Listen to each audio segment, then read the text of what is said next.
Day of silence began at 9 a.m. hours local time in southeastern Ukraine on Tuesday. An intention to introduce a moratorium on combat actions was made public by President Petro Poroshenko on December 4. The initiative was welcomed by officials of the independence-minded Donetsk and Lugansk People's Republics.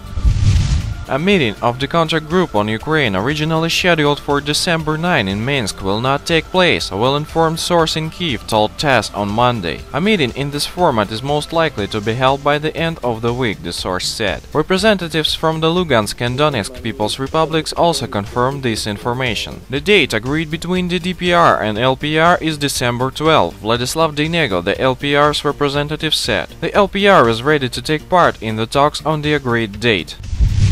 Russia is willing to cooperate with South Korea in a number of areas, including the energy sector, shipbuilding and high technologies, Russian Deputy Prime Minister Yuri Trutnev said Tuesday. We are willing to cooperate in shipbuilding, energy sector, infrastructure development, wood and mineral processing. Apart from mineral resources, our country is interested in collaborating in the high technologies industry, Trutnev said at the Russian-Korean Economic Forum in Seoul.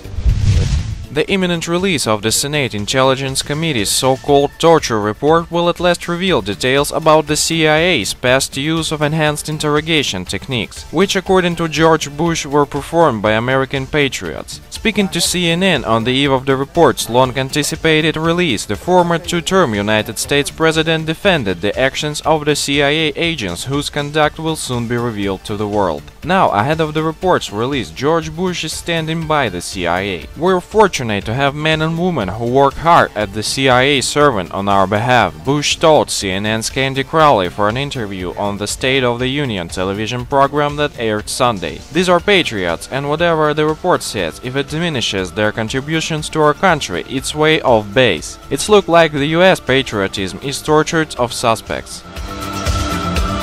We thank our information partners for help with spreading this video news. Subscribe to our channel to receive up-to-date information on the situation in Ukraine and current geopolitical events in Europe.